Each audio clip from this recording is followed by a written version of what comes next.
Okay, story time. Something really creepy happened to me last night, and I've been dying to tell you guys, but I was way too freaked out to do it last night, so I'm doing it right now. Let's go. Okay, so picture this. Last night, 11:30 at night, pitch black, me and the dog are sitting outside, right? Just Cody's chilling, I'm watching TikToks. Our backyard has just 3 fences. It's like a big square, right? So we have a back stretch parallel to our house, and then we've got 2 side fences. I'm sitting facing my house with my back to the back fence. Cody's laying right next to me, facing the back fence. I have a video I'll put of it at, it might be the end of this one, but I talk so much it might be a part 2. It is dead silent. There's no breeze. We're just enjoying the quiet, right? I'm watching my videos. He's chilling, okay? All of a sudden, I hear this, I'm about to murder something growl come out of this animal that I have never heard before. And I'm like, oh, pause that.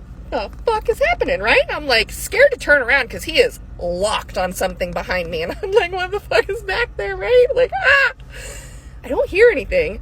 So I slowly turn around and I'm like, no, okay. Like, maybe it's a critter, right? We've got these big, like, blackberry bushes, and there's ivy that covers the whole stretch of fence. You can't see through it. So I'm like, maybe there's a critter back there. Then a little voice in my head goes, Cody doesn't do that to critters. He'll just run up and check it out. He won't bark or anything. He just will be like, what's this? So I'm like, uh-oh, something's back there. And so I'm like, okay. I turn around again, get a better look, right? And I'm like, at least there's not someone standing behind me. Meanwhile, his fur is gone up. He's like crouched and like crawling towards this with this guttural growl happening. And I'm like, what is happening? Like, it's okay, buddy. Like, what do you see? And I turn around again. Something is shining a light through our back fence in the neighbor's yard behind us. It's like a spotlight or a flashlight. And Cody's about halfway through our yard and it clicks off. I'm like goosebumps. Like, holy shit, is someone watching us right now? Like, it's just me and the dog, but our neighbors don't have spotlights in their yard. There's no lights anywhere in our yard or the neighbor behind us. It is pitch black at night. So now I'm like, okay, someone's watching us through the fence. And Cody won't let up. He won't let up. He is on a mission, locked in, just triggered. And I'm like, okay, 1, 2, 3, we're going to make a beeline into the house. And I go for it, and I'm like hiding behind the door. And I'm like, Cody, get over here. And I'm like, come on. He is not having it. He won't even turn around to walk towards the house. He's locked on that back fence.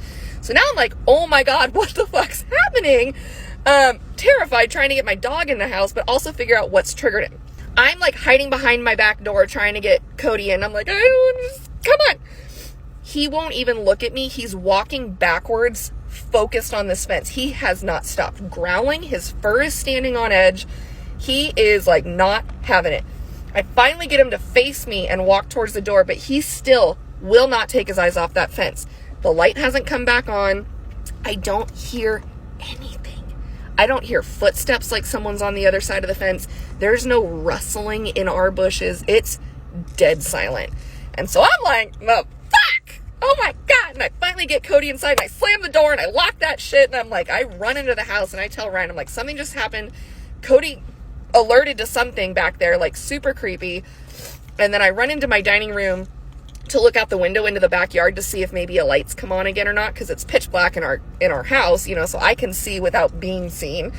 And nothing. Still no lights or anything. So back to normal, because our neighbors don't have lights. So I freaked out last night because I think that neighbor literally had a spotlight or a flashlight and was watching us, and that triggered Cody. And it got me thinking, the only time I have ever seen that dog bark at someone, directly at someone just being present, is that neighbor. And he has only seen him 2 or 3 times through that fence, but every time he registers that neighbor in his backyard, he runs to the fence and barks nonstop. And I was like, oh, he's done that a couple times now. And so whatever it is about that neighbor is just red flags for my dog. And I am like, whatever you say, buddy, I'm believing, okay? So I was so proud of him. I gave him so many treats and I was like, good boy, you did so good. Because I wanted him to know that he wasn't in trouble for what he did. Obviously, he was doing his job. He was protecting his mama. So I have a video of the backyard so you can see this fence line and see how thick with like shrubbery it is. I'm going to put that at the end of this clip. So you tell me what you think, because it freaked me the fuck out. Okay, so this is the back stretch of fence that I was talking about if you're standing directly at my back door. So this is what Cody was facing, and I had my back to it sitting in the chair. So you can see right here the two areas where it's thin enough to kind of see through, but I think you have to be like right up on the fence, and that's where the light was. And this is where I was sitting. So what are your thoughts? When I was a kid, my family took a vow of silence. It was the last time I ever spoke to them. My parents were the type of people who seemed so perfect that you couldn't help but wonder what kind of skeletons they had in their closet. They spent their Saturdays in soup kitchens, Sundays in church service, and weeknights delivering meals on wheels. My mom, dad, and sister Julie created a fucking a cappella group called Songs for Our Seniors to perform in nursing homes. You would think there had to be something more. Humans weren't endlessly kind, and everyone had their sins and secrets. But 10 years ago, when I was 12 years old, it was easy to believe my parents were just good people. And they were. I wasn't oversaturated with the endless scandals I see now in the news. The ones committed by the perfect couple no one would ever suspect. I wasn't the opposite of my parents. I was no devil, but I wasn't a great kid either. I acted out a lot after I was diagnosed with Stargardt disease, a form of juvenile macular degeneration. In short, I was mostly and legally blind. It's not terrible. I listen to audiobooks, write with talk to text, and believe it or not live a pretty normal life. Maybe I'm hard on myself, but it's hard to live up to my parents, whose biggest flaw was that they were gullible. I suppose when you're a saint it makes sense that you'd assume the best in people. So even when we were on our yearly vacation at the cabin my aunt lent us in northern Minnesota, it was no surprise that they still found a cause they could donate to, Jamie. The screen door clapped, and my mother rushed into the rustic den. We ran into the loveliest people on our hike. They told us this way their church has been spreading awareness for different issues we'd never even thought of. I had stayed behind to watch TV. Hiking wasn't my favorite activity, being legally blind. Mom, please don't give strangers you met in the woods your money. She laughed and bent to kiss my head. My son's so funny. They didn't ask for money. They're signing people up for a vow of silence. I rolled my eyes. A vow of silence? Do I have to? No, she said, disappointed. You don't have to if you don't want to. But they said our vow can be in the name of whatever we want it to be. The point is to make a sacrifice, and what better place to do it than out here? She gestured widely with both arms. The great outdoors. How long would it be? I asked nervously. Oh, just for the night. A few hours. Don't worry, I nodded. I was worried. It sounds silly, but being mostly blind I didn't do much nonverbal communication with my family. I wouldn't be able to see any reassuring smiles as we sat outside in silence. Julie walked in with my dad. Hey little brother. She came over and kissed me on the cheek. I'm going to bake some banana bread. Half the loaf just for you. It was the last time I ever spoke to them. Why couldn't I have a sister that ruffled my hair and called me twerp like in the cartoons? Why did everyone in my family have to be so much better people than me? That evening just before dark, I dangled my feet off the dock while I had watched what I could of the sunset. If it could just stay like this, I thought. If my vision didn't get any worse, I could still see some beauty in the world. I came inside to my parents and Julie putting on their shoes. Jamie, there you are. My dad came over and plucked something out of my hair. We'll be back in 20. Vow of silence starts at the church where we say our prayers before. You don't want to come, do you? I shook my head. Didn't think so. S'mores when we get back. Think you can get a fire going? Yeah. Great, champ. They seemed anxious and excited to leave, which wasn't like them. I remember thinking that maybe there was something they weren't telling me. A rarity. Be back in a jiff it wasn't. An hour went by with no sign. I called all three of them, but all their phones went to voicemail. The second time I called my mom I was out by the fire after getting it started. I froze and brought the phone down slowly, as I thought I heard a ringing far away in the woods. A part of me suddenly didn't want to reveal where I was, but I shouted anyway. Mom, there was a rustle and a thud in the distance. Mom? Dad? I started to back up and soon I was sprinting. I tripped in the dark on the way to the door and got a minor concussion and a face full of pine needles, but I made it inside. I could hardly see a thing out the windows at night. Not even shapes. There was the slight glow of the fire dying and distant, but that was all. I sat by an open window and listened. A few minutes went by and there was a sound like the creak of a rope under pressure. Then all quiet and crickets. I thought something was horribly wrong, but 15 minutes later I saw their headlights dancing down the rutted drive and I had to keep from crying in relief. I waited for them on the porch and listened to the car doors slam. That wasn't 20 minutes, I yelled while they were still 50 feet away. No response. Of course not. Afraid by their lateness, I had forgotten about the stupid vow of silence. As a blind kid, the vow of silence was scary to me. I had this fear of not knowing whether my family was really my family when I couldn't hear them speak. But as they got closer, I was assured. My mother's birthmark on her cheek. My father's big nose. The smell of Julie's shampoo. They were all here. I sighed in relief, but something was off. My family seemed like they were all in shock. Even if they couldn't speak, I still expected them to be their bubbly selves. They were stoic, and slow-moving, as if they were possessed. And I realized, frowning, they hadn't told me what the vow was for. I had a fire started, but it went out. My mother put her hands on my shoulders and patted them and my father started towards the fire pit.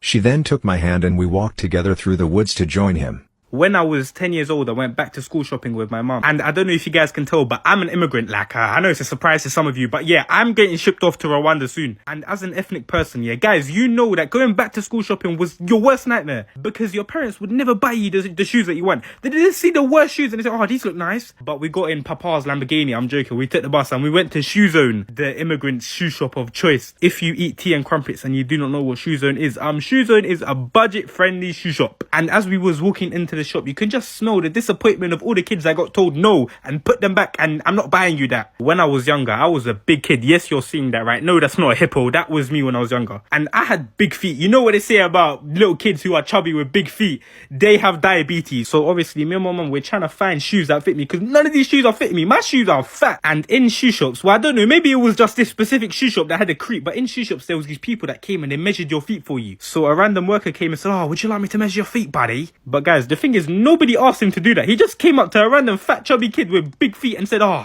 do you want me to measure your feet? So obviously at this point I'm thinking, this guy's got a foot fetish for fat chubby children with diabetes. But my mum told me, yeah, go get your feet measured. So I went to the guy and he made me sit down on his stool. And guys, he just grabbed my foot and he started squeezing my foot. Bruv, is my foot a stress ball? Why are you squeezing my foot? What are you doing? This was a new low. I was being touched up by a guy who worked at Shoe Zone. He measured my foot for me and he said to my mum, yeah, like you can't shop at kids section. His feet are too big, so shop at this section. Guys, I was so gassed because I'm looking at all these shoes. I'm thinking, whoa, these are cool, these are cool. So I'm telling my mum like, yo mum, these shoes are sick. I'm so happy now. I'm like a fat kid that eats cake. Whoa, I did eat a lot of cake, but I'm like that. But guys, then my mum tells me, oh, how much is this one? I was like, oh mum, this is £45. Bruv, the way that my mum just looked at me, looked at the shoe, and looked back at me, she didn't even say nothing. All she said was, you're not getting this shoe, pick something else. So I'm walking around the shop trying to find cheaper shoes now. And guys, like 3 minutes went by, and then all of a sudden, I hear my mum calling me. So I turn around to take a look at my mum. Guys, in my mum's hand, she had the shoe, and she said to me, oh, this looks nice. I went closer to inspect the shoe.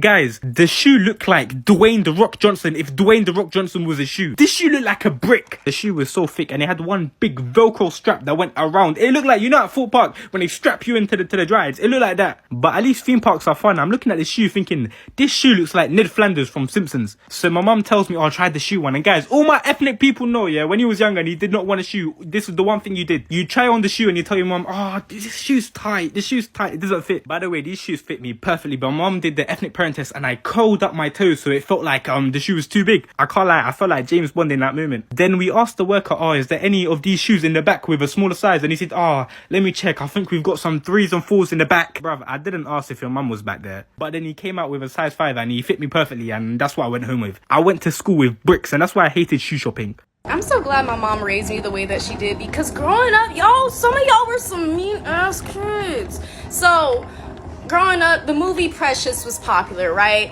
And if you were a little black fat girl when the movie Precious was out, you deserve financial compensation because the visceral hate.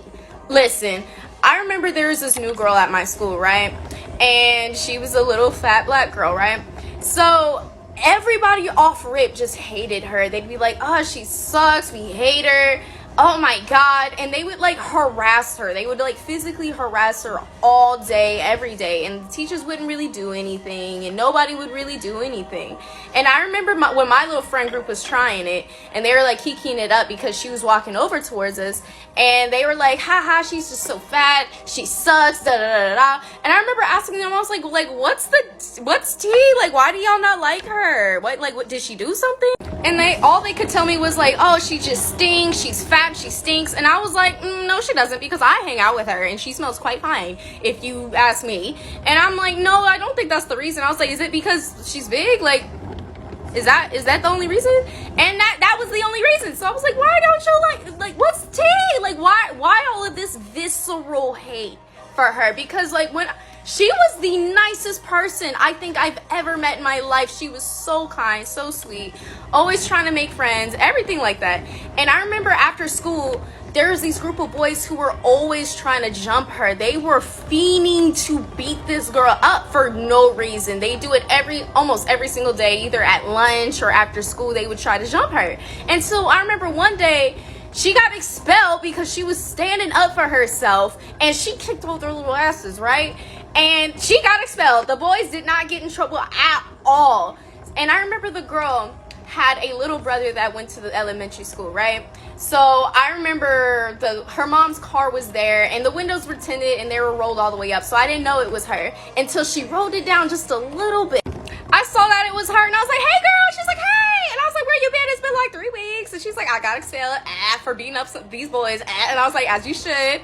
And I remember at the end of it, this was the last time I ever saw this girl, and she was like, she was like, thank you for being my friend, because she was like, everybody there like sucked. Nobody wanted to be my friend. She was like, you were the only one. And I was like, yeah girl, you were cool. Like, I don't know why everybody was so mad at you all the time. So yeah, girl, if you watching this, hit me up and follow my Instagram if you want to know more about this fun little hat.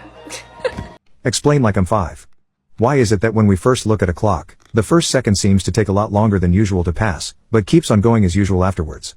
You're one of today's lucky 10,000, because you get to learn about the weird-ass thing called chronostasis. If you don't know, our eyes have 2 modes of movement. We can either engage in smooth pursuit, where we're focused on a moving object and our eyes move smoothly and continuously to follow it, or we can experience saccades, a quick, immediate jump to another object. We'll focus on the latter. We rely on a constant stream of information fed to our visual processing centers from our eyes in order to see the world around us.